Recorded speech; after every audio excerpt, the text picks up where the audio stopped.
Hi guys, I cannot tell you what a day has it been for me. I simply cannot tell you, but I'm glad that I'm finally here and I'm trying to make this work. So welcome to my podcast. I'm Pankhuri, your host, and this is After the Jump. Now, before we get into episode 1, I just want to say that I'm very, very thankful that I get to do this. And I still cannot believe that I have a podcast. This shit literally just got real. I have a real responsibility to be able to deliver to you guys. And I hope that I can do justice to the podcast, to you guys and to myself. I also want to briefly touch upon the fact that I want to ensure that After the Jump is an all-encompassing experience for everybody, including myself. I want to be able to bring to you guys leap stories of all kinds. And I want to ensure that these stories and my reflections on these stories are able to reflect back to you so that you can take something away from these stories. And if you haven't checked out the official introduction video where I talk about what After the Jump really is in detail, please go check that out. The link is in the description box below. Without any further ado, let's get into episode 1. On July 31st of this year, I walked away from a 6-figure job as a corporate lawyer in one of the best law firms in the country. And today, I want to tell you why. Now, to understand why I walked away, you need to understand why I chose law in the first place. So backtrack to the years 2017 to 2018. After graduating from the University of Delhi in English literature, I was working for Google. And within few months of working, started to realize that it was too easy. It wasn't as challenging as I would have liked it to be. So I started exploring my options. Now, my father always wanted me to be a part of the Indian Administrative Services. So during our conversations, he would always try to persuade me into considering that option. I had absolutely zero interest. So it was a big no for me. But I remember during one of our conversations, he did mention that whatever you choose, make sure that it gives you power because everything in the world revolves around power. And that sort of stayed with me. So, I did a lot of thinking. And after a consternation that sort of lasted almost 3 months, I finally decided that I wanted to pursue law. Now, to me, and the way that I still understand it, is that if somebody is able to form opinions and is also able to voice out their opinions in a very courageous, honest manner, then that in itself is power. And lawyers, by virtue of their profession, get to do that, and in a very noble and prestigious way, or so I thought. And that was the entire reason why I decided that's what I wanted to do. So I got into Symbiosis Law School, Pune, and through each of my internships, I made sure that I was able to scale up, and I had ensured that each of my next internship was going to be better than the previous one. And that's how I was able to secure a couple of decent offers from certain chambers and a couple of offers, from law firms in Delhi. But I always knew that I wanted to move to Mumbai. So I finally got an offer from this boutique law firm, and I decided to start from there. Now, I initially always wanted to be a litigator. So what this boutique law firm was offering me was a mixture of corporate law and litigation. So it was corporate. And I thought to myself, yeah, that's great balance. So it was, honestly, I'm not going to lie, it was a decent experience. I was treated well, which was very important to me. I was their star resource. I would get all of the best clients that they had. So it was challenging enough for me, at least in the beginning. I had a lot of control over my own clients and my own matters. And they were good mentors for sure. So it was a decent experience. But within 6 months, I started to feel this level of saturation. And I just felt like I needed to scale up again. Now, this was contrary to what I had decided earlier. When I was getting in, I had thought that I would give myself at least a year here. And then I would move to a tier 1 law firm. Like that was the goal. That, you eventually land yourself at a tier 1 law firm. Like that's what everybody sort of was indoctrinated to believe. But like I said, because I was already feeling saturated within 6 months, I decided to look out, and I was able to get 2 offers from 2 different law firms. And I chose the one that I did. Now, I also want to mention here that literally within 10 days of joining this boutique law firm, I had gotten a much better offer from a tier 2 law firm, which was offering to pay me way more than what I was being paid at this boutique law firm. So before making any decision, I decided to speak to the people who had already worked at that tier 2 law firm. And they practically narrated to me like horrid stories of the culture that was prevalent there. And they basically dissuaded me from joining that place. So I thought to myself, money is important, but culture is definitely way more important. I'm just going to stay put. And I did stay put. So that is a very important point, that culture was always more important to me, like since the beginning. Now, coming back to the first tier one law firm that I joined, before I get into what the experience was like for me, I want you guys to understand that I walked out of that boutique law firm and in this law firm, feeling extremely confident of myself, feeling like I had made it. This was a dream come true. This was something that I had achieved within 7 months of starting my career, despite and contrary to what I had originally decided. And it was a big deal, honestly, considering my situations and circumstances at the time, because it had only been a year ago that I had lost my mom, and I had just stayed so laser focused on my career that it was truly a very big deal for me. I was just feeling like I had done a good job, and I also had my stack of undeniable proof because of all the work that I had done at the boutique law firm. So when I walked in, I was really hoping for it to be a great experience, but little did I know. So, like, just for a very brief moment, it was all right, and then soon enough, I started finding myself in these really confusing, chaotic, and frenzied situations and interactions with authority figures where I would feel absolutely helpless. Like, I wouldn't know what to do in those situations. And I would walk out of those situations feeling absolutely humiliated, and that too for almost nothing. So initially, I started feeling like I was being made the scapegoat because I was the newest, although that was a relatively new team. But still, I was pointing fingers at myself, thinking I was doing something wrong. But soon enough, I realized and I saw that was exactly the experience for everybody. Like, I was not alone. So I realized that it was not really my problem. It was not a me problem. So to deal with the environment, which honestly, if I really had to describe it, I don't think I can say anything other than despotic. What I decided was I was going to study these authority figures and I would observe them and I would try to determine what is it that they expected out of me in terms of my conduct, in terms of my demeanor, not just in terms of work, but also in terms of those things. And then I would try to deliver in that fashion. So each time I thought I was delivering in the way that they expected me to, the goalpost would shift. So it was quite maddening for me and honestly exhausting, like both mentally, emotionally. There were times and days where I was crying every day. And I don't think I would have been able to survive if it had not been for my team. I know they're watching. Shout out to you guys. Like, we were just a very tight bunch and we would just be there for each other. And that was wonderful, but it was quite confusing and honestly very disappointing because, you walk in a place, this is a dream come true. You have high hopes and expectations that this is going to shape your career and future in a positive fashion. But in return, all it's doing to you is chipping away at your confidence, dehumanizing you, reducing you into something that you don't understand. And yeah, I don't know what else to, like, how else to describe it, honestly. So initially, I wasn't really protesting. I was just taking it all in. I was trying to adjust myself the best ways I knew how. I was failing terribly. In fact, I started underperforming because, like I said, it was chipping away at my confidence. And back then I thought, I'm not a girl whose confidence you can hit. But I clearly didn't know better, right? I mean, I was wrong. It easily got to me. I reached a point where it was like the last straw in the camel's back and I just couldn't take it anymore.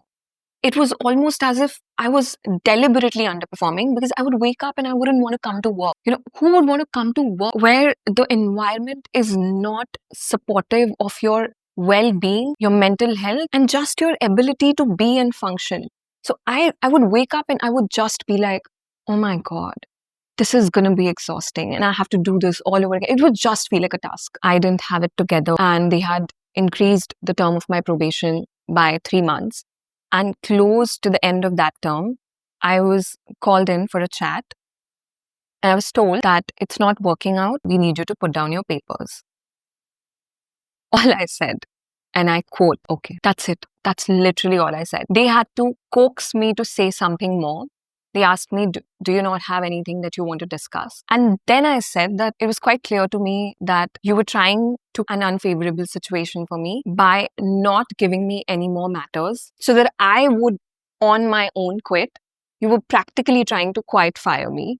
So no, I don't have anything to say. That's all I said, like very calmly, very, resolutely. And that's it. That conversation didn't even last for 5 minutes. Now, I also want to mention here that right before this, I had also reached that point where I wasn't comfortable with being quiet anymore. So I had started to retaliate in my own ways, but very professionally. Like I would not cross boundaries the way they did, of course. But I was retaliating in my own ways, and that obviously didn't sit well with them.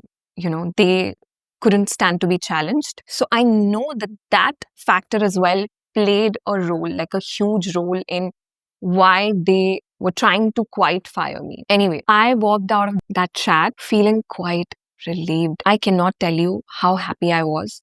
I mean, I would have quit on my own had I had the audacity, which I didn't back then. But I was more than happy to leave, more than happy. In fact, I walked out smiling as if a hanger was stuck in my mouth.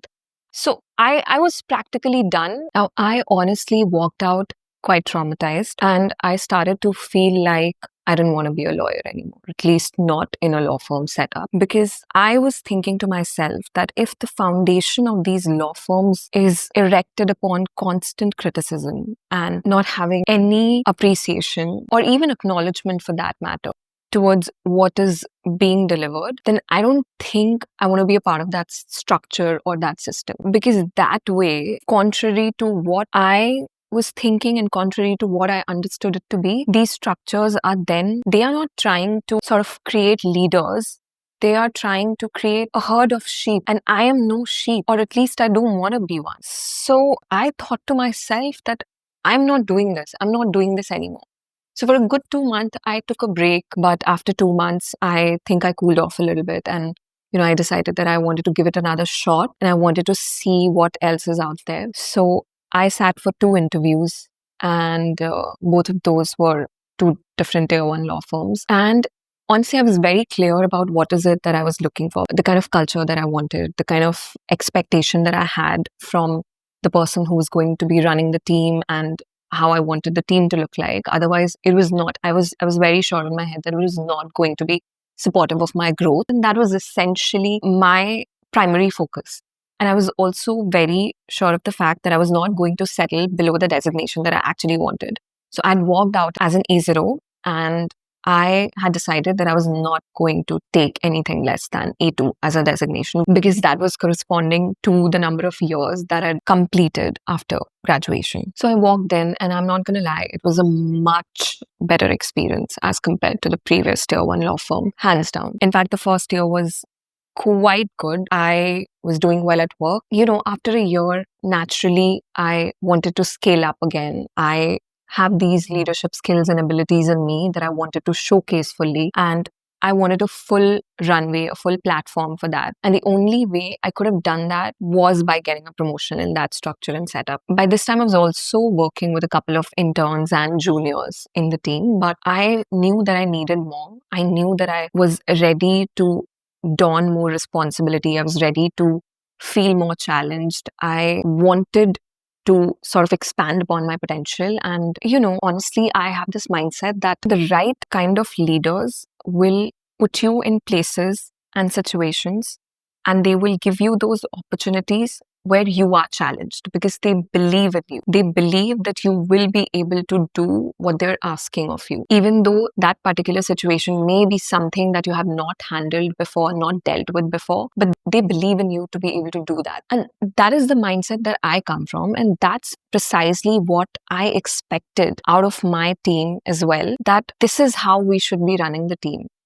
That is the mindset that we should be carrying. And I think, honestly, the first year of my stay there, that's what I thought. That's what we were. That's what we stood for. But, gradually, there were certain external situations, circumstances, and some people, which I realized and found out about later, which were very much responsible for a lot of fractures and ruptures in the way things started to sort of pan out for me, and also in my relationship with my boss.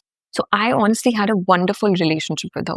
Wonderful. I would literally go to her for anything and everything. And that was sort of what I also wanted to maintain. And I, in fact, loved working with her. But like I said, there were certain situations and circumstances that I found myself in which did not seem to be in my control. And they were very much directed by people who I found out later begrudged my relationship with my boss. So anyway, I started clamoring for promotion because I wanted my potential to be expanded. I wanted to feel challenged. I wanted my leadership abilities to be in full display. And after waiting for a really long time, when I was finally able to have that discussion about my promotion, I was told, and to my utter disbelief and shock, was that I was not ready to be promoted in the next 4 months. And this discussion happened in January of this year. Now, honestly, the reason why I was shocked is because you guys need to understand that I was represented on a few occasions last year that this is also what they had in mind for me, and this is what they were going to enable as well. Like, that is something that they would put me up to. And suddenly I was hearing something which I wasn't prepared for, which I had no indication of, and I was completely blindsided. But I thought that, okay, all right, these are the gaps. Okay, these are the things that I probably need to work on. I'm going to put my blinders on, get laser focused, and I'm going to work twice as hard, and I'm going to turn things around. The positive fact in all of this was that I was also constantly told that, I have a lot of potential. So I am someone who will focus on strengths, okay? I'm going to focus not just on my strengths, but also every time I work with juniors and my interns, I would always try to churn out their strengths, use that to their advantage, and, enable them to work in such a fashion that their deliverable at the end was good enough, because the foundation was their strength and not criticism towards what they probably lacked. Like, that's how I functioned with my juniors and with my intern. And that's how I also counseled them throughout. And I honestly expected the same in return, to be very honest.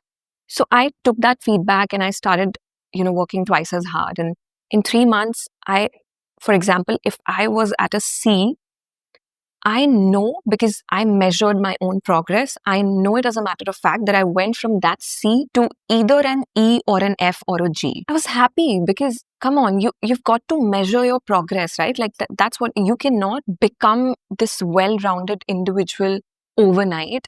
You go from one place to the other when you take certain steps. And I took those steps. And by this point in time, honestly, I was also sort of, I don't know, for some reason, which I didn't understand at the time, I was also sort of starting to make peace with the fact that, okay, maybe the promotion is not going to happen this year. If it doesn't happen this year, would it be that bad? And I thought to myself, no, not surely. It's all right. I was still at the back of my head, bothered by some things here and there. And those things being the fact that I didn't like the way certain things were being run. I didn't like the way the system functioned. The system was very systemic and systemized and cookie cutter in that sense. And that's essentially been always my problem. I don't believe in constantly focusing on what someone lacks. I believe in focusing on what they already have, use that to their advantage, build a strong foundation, and really expand the possibilities of what they could achieve to an extent that whatever they achieve using those strengths is ultimately going to overshadow what they lack. And honestly, this is proven. This is absolutely tried and tested by myself. I've done this multiple times with the juniors, with the interns. So I know that this works. And I wanted things to be like that. But sadly, disappointingly, they were actually not. And I know that multiple times while I did raise my voice and while I did, raise complaints, they would try to sort of accommodate and adjust a lot of things here and there. But I could see and feel that there was no real structural, elemental change which was happening. So I was constantly dissatisfied in that sense. Because again, then you're not going to produce leaders, you're going to produce a herd of sheep where everybody's going to be exactly like one another. And honestly, that was the case. And it's horrifying. And what is more horrifying is that most people don't have a problem with that. That voice which tells you that you are not meant to be where you are right now, and that your potential and your light cannot meet its match wherever it is that you are right now. The voice that tells you that you need to go out and see what are the other options that are available to you or that God can create for you so that your potential and your light can allow you to shine at your maximum capacity. Listen to that voice. because that voice is honestly, and that voice will actually take you wherever it is that you're meant to go. I ignored that voice for a very long time. 2 months or 3 months after I'd had this discussion where I was told that I was not ready, I was already being chased by headhunters at their own accord. I had not reached out to anybody. And I was in fact being chased for promotion level roles at other tier 1 law firms. And I was not even ready to consider them because in my head, I felt this deep fealty towards my boss and my team. And I was constantly thinking as to how big of a disservice it would be if I were to even give out my CV to these headhunters. Like, I was very innocent about my approach because I genuinely was very emotionally, mentally invested in the growth of the team. I had taken several initiatives in during my stay there, focusing on how could we grow the practice area, how could we put ourselves more on the map, stuff like that. My brain would always work in that fashion. And like I said, I needed more runway and I wasn't getting that runway. So that voice kept getting louder. And honestly, I kept waiting for things to change. I kept hoping and wishing that things would be different, while at the same time I was very vocal about, what needed to change, how we needed to do things, what really works, what is going to work, how can we make this a better, working environment or place. It's not that the culture was abusive, okay, as it was in the previous law firm, but because of the fact that the system itself, like I said previously, the system itself stands upon the fact that the authority figures focus more on what's lacking and not what's already there. And that is absolutely contrary to my belief because I don't think that works. I literally saw that practice, that approach fail over and over again, like invariably fail. So I kept repeating myself. I kept, blabbering about how we needed to do this, we needed to do that.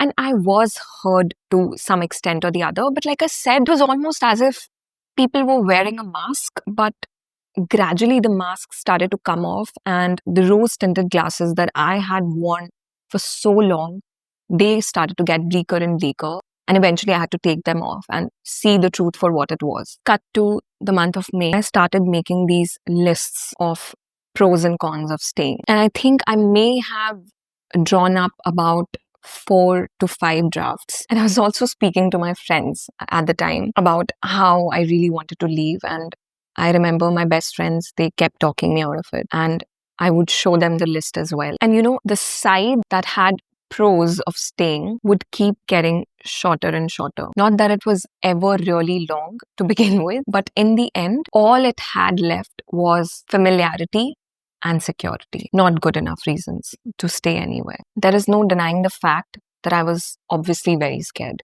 to take that step on my own. Because first of all, career-wise, I've never really done something like this before. I've never walked away on my own, knowing fully well that this is least monetarily serving me. And there is definitely a sense of familiarity and comfort in that sense because I know these people. And also because of the fact that I knew that if I were to walk away, I only had myself to depend on emotionally, mentally, financially. So I was very, very aware of those considerations as well. But you know what I was thinking? Every obstacle and challenge that you face is an opportunity for growth and development. But if there are constant obstacles, constant challenges, despite your best efforts, despite all of your blood, sweat, and tears that you're pouring into fixing those obstacles, then those are not just obstacles and challenges. Those are not opportunities for you to try harder. Those are simply hideous moments of resistance. They are screaming at you. They're telling you to stop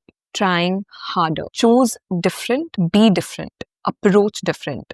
Basically, get out. This is not working out. Get out. Something else will work. So in June, I felt sick again for, the 100th time. And I don't think I was falling sick because I was working overtime. I don't think working longer hours was ever a problem for me, but it was because I was constantly betraying myself and I was constantly suppressing my own needs, suppressing what I wanted out of my life and my career. So I had made up my mind that by the end of the month, I was going to put down my papers. And that's exactly what I did. When you get too comfortable with the faces around you, you get too familiar with the situation that you're in. And deep down, you know that it's simply a rut, a mad rut, where you don't feel like yourself. You feel like you're just another pearl in a string of pearls. And you don't want to be, because you can be so much more. In those moments, you will have two choices. Either you grow a pair and choose different, leave that situation or place and do something, make something different for yourself,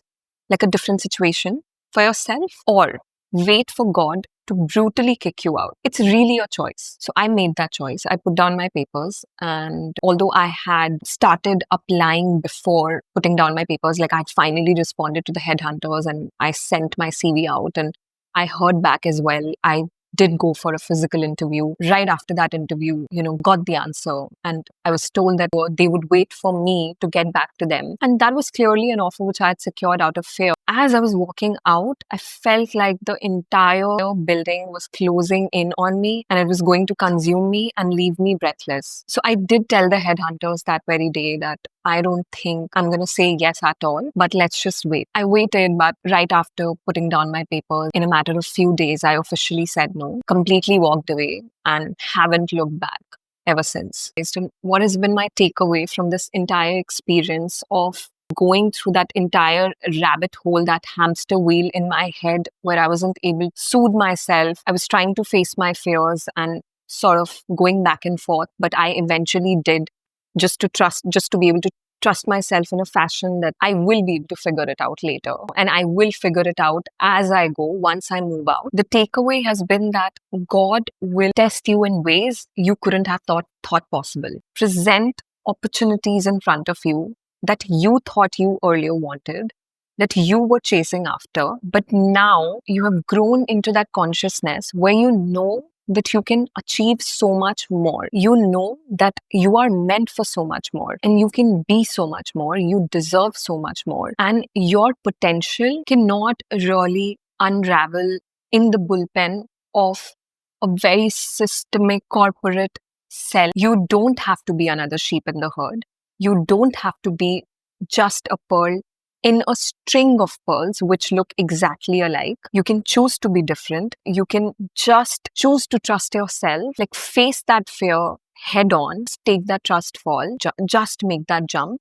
And it's only after the jump is when you will figure it out. Sometimes beautifully, sometimes roughly, but you will. I have no regrets that I made the jump because I can see everything that I have been able to do, that I am trying to do after the jump. So make that jump, walk away from that person, leave that situation, choose better, choose yourself, trust yourself. You will not fall. You will not scramble into pieces.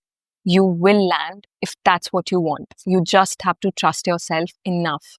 And that's what I have for you as part of this episode. If you need help sailing through one of your own jumps, download the free Jump Starter Kit at the link below. If you like this video, please hit that like and subscribe button. Share it with people you think can benefit, because that is the intention and the purpose of doing this podcast, of making this video. And that will be the intention that I want to carry through each of my videos. I cannot wait to bring more awesomeness and more such stories of leaps to you guys. And until I do, I'm sending you lots and lots of love and way more sass.